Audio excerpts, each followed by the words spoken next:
Offensive des armées tchadiennes et nigériennes dans le nord-est du Nigeria. Cette opération fait suite à l'allégeance de Boko Haram à l'État islamique.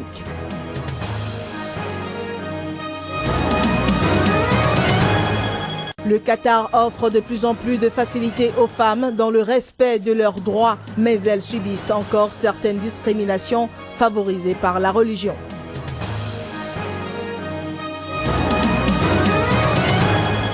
Le procès des journalistes d'Al Jazeera est de nouveau reporté. À la base, l'absence de témoins.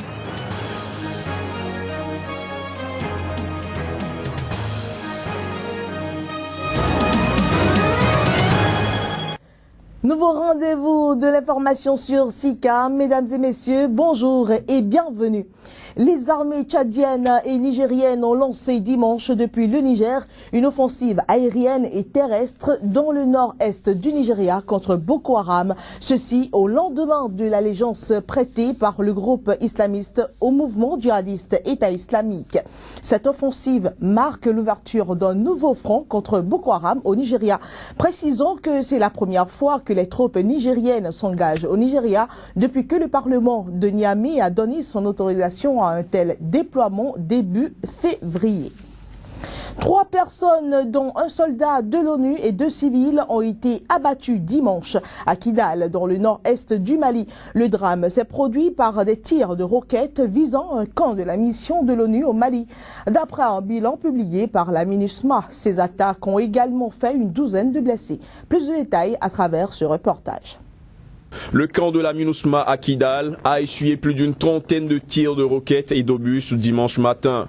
Des tirs auxquels la force de l'ONU a riposté selon un communiqué faisant état de la mort d'un soldat de la MINUSMA et de 8 autres soldats blessés. 2 morts et 4 blessés ont été également enregistrés au sein de la population civile. Si les tirs de roquettes contre les forces internationales sont fréquentes dans cette région du nord du Mali, ceux-ci interviennent au lendemain d'un attentat meurtrier à Bamako, la capitale, revendiqué par le groupe djihadiste de l'Algérien Mokhtar Belmokhtar. Un Français, un Belge et 3 Maliens y ont trouvé la mort dans la nuit de vendredi à samedi dans un restaurant en plein cœur de Bamako. Le nord du Mali est tombé en 2012 sous la coupe de groupes djihadistes liés à Al-Qaïda qui en ont été partiellement chassés par l'opération militaire Serval lancée à l'initiative de la France en janvier 2013.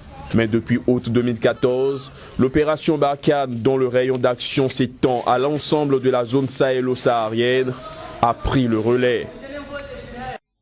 En Égypte, le procès des journalistes d'Al Jazeera, arrêtés en décembre 2013 pour avoir falsifié des informations en faveur des frères musulmans, a été reporté dimanche au 19 mars prochain. Et pour cause, l'absence à l'audience de 2 policiers devant témoigner à charge au cours du procès.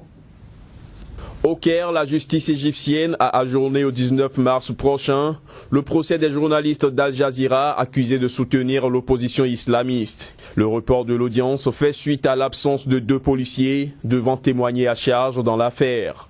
Les journalistes en cause, l'Australien Peter Grest, le Canadien Mohamed Fahmy et l'Égyptien Baher Mohamed, sont accusés d'avoir falsifié des informations pour soutenir les frères musulmans, dont est issu l'ex-président islamiste Mohamed Morsi, destitué par l'armée en juillet 2013. Il faut qu'on retrouve notre liberté complète. Il faut que nos noms soient lavés tôt que possible, parce qu'on n'a rien fait de mal. C'est vraiment impensable et incompréhensible. On attend impatiemment la prochaine audience. Puis vous venez ici et c'est un flou juridique sans précédent. C'est comme ça que je l'appelle. Arrêtés en décembre 2013, ils avaient écopé en juin dernier de 7 à 10 ans de prison, mais ces condamnations avaient été annulées en janvier dernier par la Cour de cassation qui avait ordonné un nouveau procès. À l'ouverture du dit procès le 12 février dernier, Grest avait été expulsé vers l'Australie en vertu d'un décret présidentiel.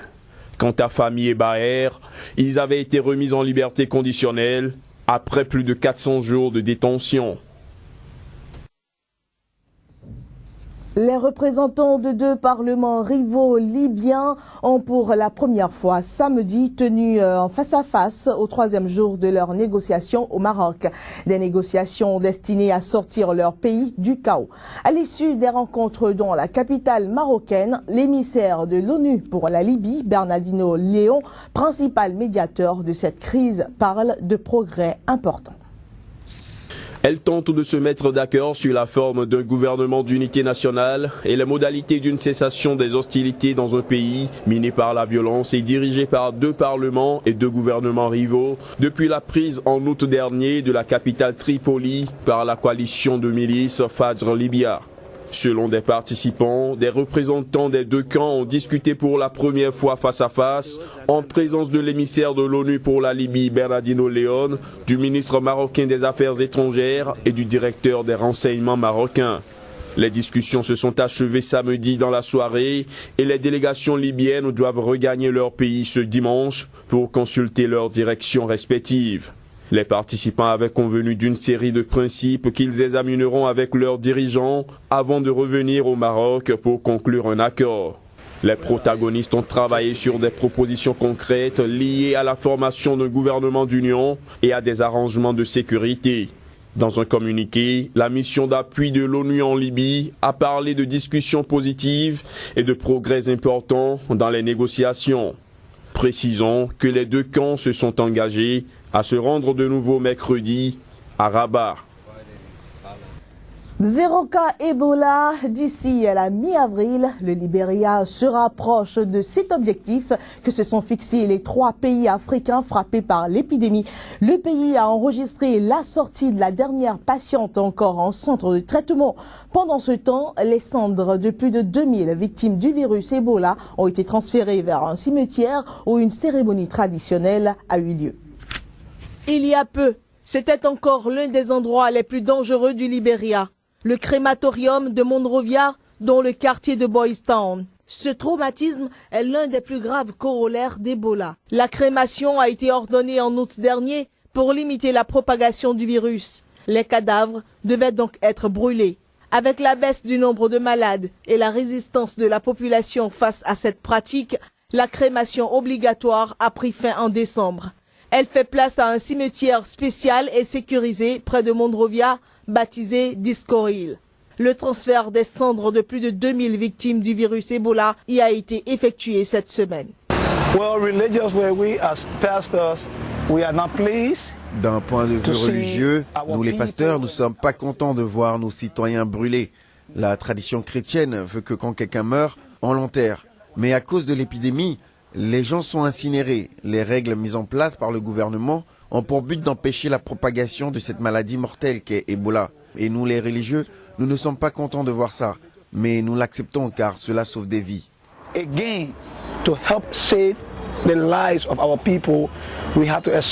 Bonne nouvelle, le pays n'a enregistré aucun nouveau cas confirmé la semaine dernière. Une première depuis 9 mois. Dernière malade d'Ebola connue au Libéria, Béatrice Yordoldo a quitté jeudi le centre de traitement, son certificat de guérison à l'appui. Pour les populations du Libéria, c'est là une nouvelle rassurante et porteuse d'espoir.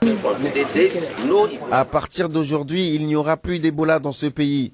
C'est pour cela que nous, citoyens du Libéria, nous chantons « Ebola va perdre la partie ». L'épidémie en Afrique de l'Ouest a fait quelques 9800 morts identifiés, un nombre nettement sous-estimé de l'aveu de l'OMS pour près de 24 000 cas recensés, presque tous en Guinée, en Sierra Leone et au Libéria. Au Qatar, un programme de nationalisation de l'emploi garantit un travail et des salaires plus élevés à tous les Qataris, hommes comme femmes. Ces dernières ont donc plus de facilité à créer leur entreprise. Mais malgré les avantages dont elles bénéficient, les femmes qataries continuent de subir certaines discriminations, notamment liées au poids de la religion musulmane. À 28 ans, la Qatari Mariam El-Soubaye a choisi de monter sa société. Au Qatar, un programme de nationalisation de l'emploi garantit un travail et des salaires plus élevés à tous les Qataris, hommes et femmes. Il leur simplifie aussi les démarches pour créer leur entreprise. J'étais directrice des programmes et de la création à Qatar TV. Avant ça, je travaillais dans le marketing et au ministère des Affaires étrangères. Puis j'ai lancé différentes initiatives pour les jeunes et je suis arrivée à un point dans ma vie où je voulais créer quelque chose qui m'appartienne.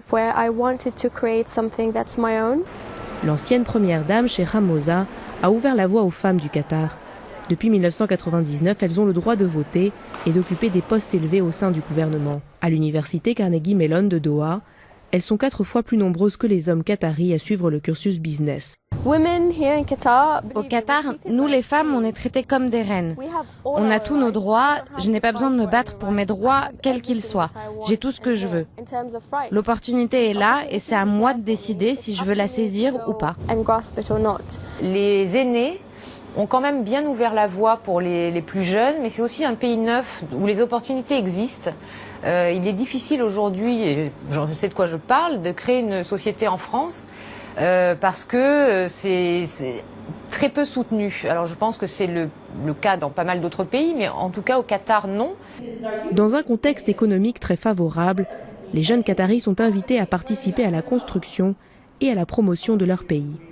À ce forum organisé pour les créateurs de start-up, toutes les sociétés présentes sont gérées par des jeunes femmes, certaines encore étudiantes. Nous avons beaucoup à donner à la communauté, à la société et même à notre pays. Mais il est difficile de nous accepter. La culture est toujours conservatrice dans un sens et les gens pensent que les femmes ne peuvent pas faire certaines choses, qu'elles sont inférieures aux hommes. Je ne sais pas pourquoi. Mais cette génération leur prouve le contraire, grâce à des femmes meneuses de projets et qui occupent des positions supérieures. Le Code du travail qatari applique l'égalité salariale entre hommes et femmes, mais certains secteurs sont exclusivement réservés aux hommes, comme l'agriculture et la pêche. Malgré les avantages dont elles bénéficient, les femmes qataries continuent de faire face aux contraintes d'une société patriarcale et à des discriminations culturelles. En 2012, seulement 35% des femmes qataries en âge de travailler étaient actives, un pourcentage qui évolue peu. Et hier encore, on parlait de la célébration du 8 mars, la journée internationale des droits de la femme.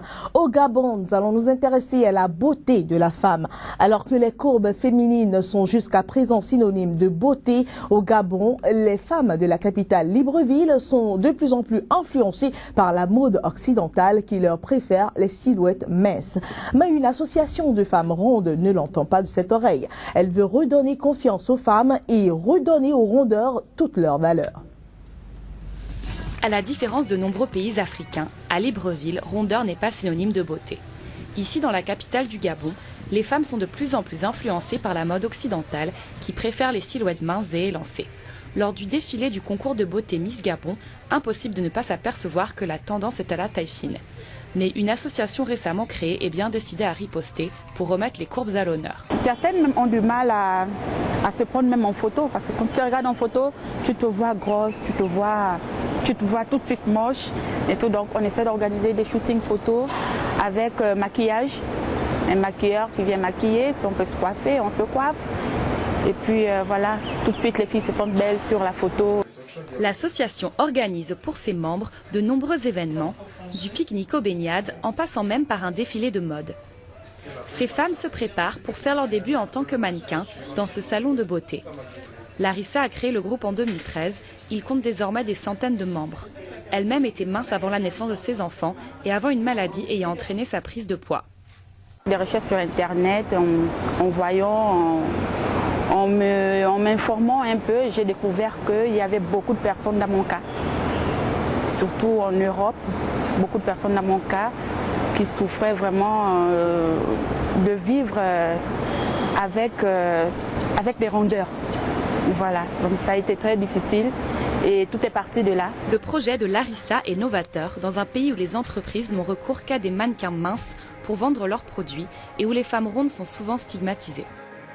Les gens me regardent peut-être par curiosité en disant c'est quelle grosse qui a porté un slim ou bien un petit haut. Moi je mets des collants, des petits hauts. Bon, il suffit de bien couvrir les parties. L'association espère bien organiser son propre concours de beauté d'ici 2 ans. Et si l'on en juge par le succès remporté par ce défilé de mariage, les rondeurs devraient prochainement être remises au goût du jour. Et c'est avec ces belles images que nous mettons terme à cette édition, que nous vous remercions d'avoir suivi. Très bonne suite de programme sur SICA.